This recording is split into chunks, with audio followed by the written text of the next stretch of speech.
Alright, so this is going to be the last segment because I have a meeting to do and I have chores. It's Saturday. So I want you to look at this. We'll be doing more of this in the next few lessons. So the most important ones to learn are the root. The fourth and the fifth, you can always fake it and just go to the next shape up. For the fourth, you can just play the short pattern in the next shape up, but you don't want to do that. We want to play the long patterns. Okay, so just keep in mind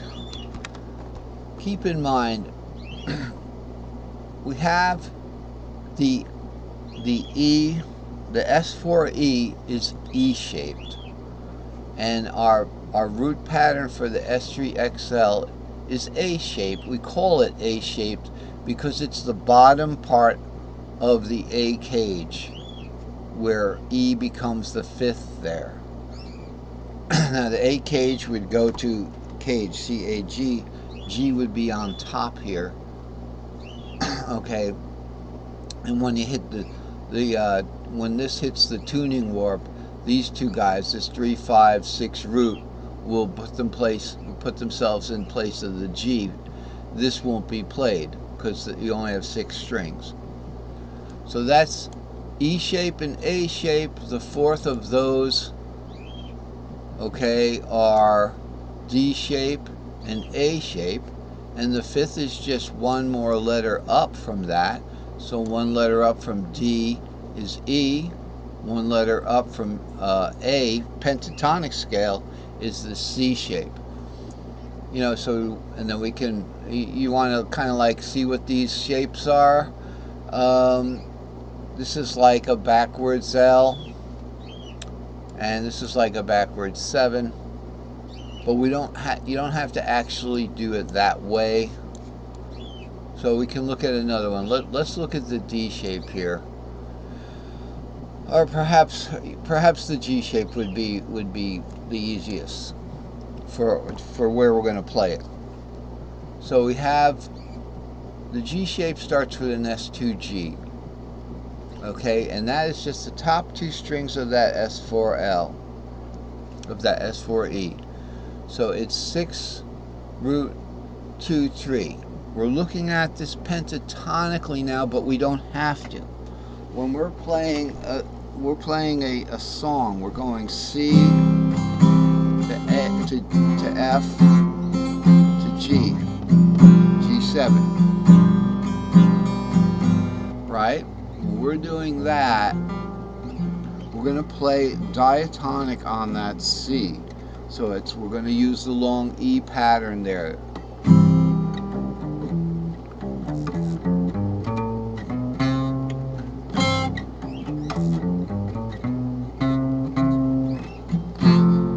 From there, this is the A pattern, but we got to do it pentatonically.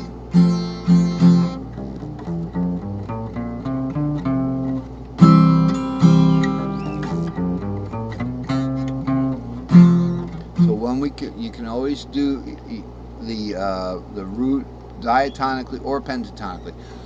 We're going to do it pentatonically here, so we can take that shape and just move it up or move it down. Recognize this shape so we can apply it to the fourth and the fifth. So with the G shape as the root shape, remember this, whatever key you want, key of C is a G shape C.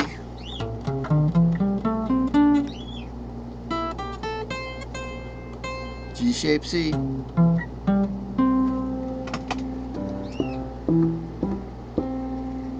Okay, that's a G shape, that's a C. The only thing that makes it G shape is that it starts on its 6th in pentatonic.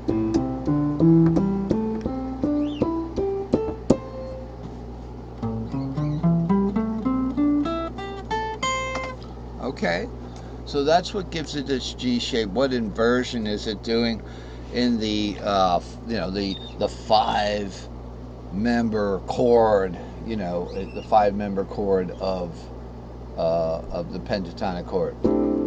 So it's like an inversion, you know. So the root of the pentatonic is the E shape, and then you got the D shape, and then we have the C shape, and then we have the A shape, and these are inversions, and then we have the G shape there.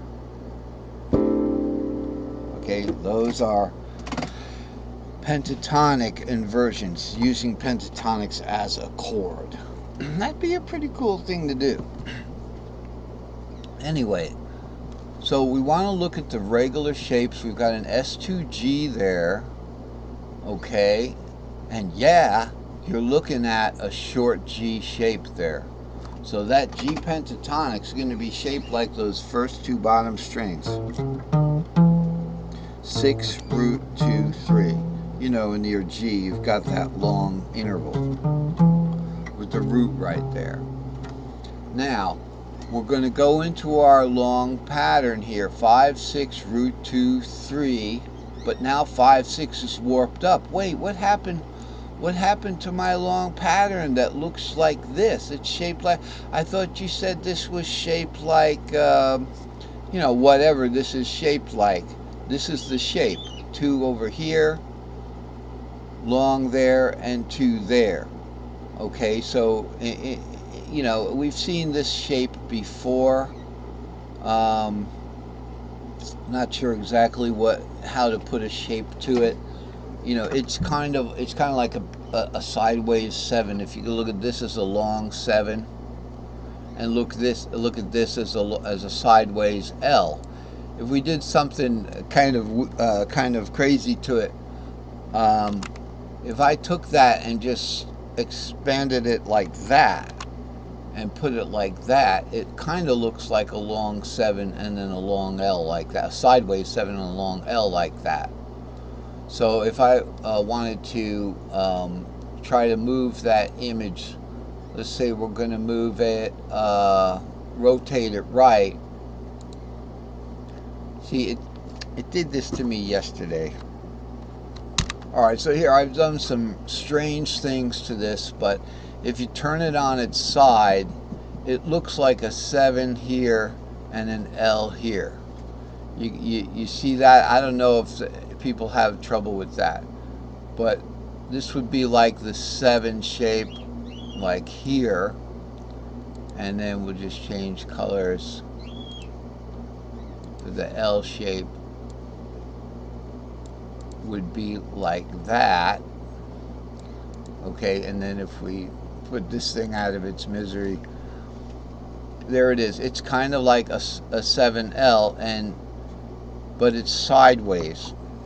Okay, so that would be, you know, one way to look at that shape if you wanted to give it a little name. Okay, so we're back. So this has a certain shape. It looks kind of like a 7 here and an L on its back.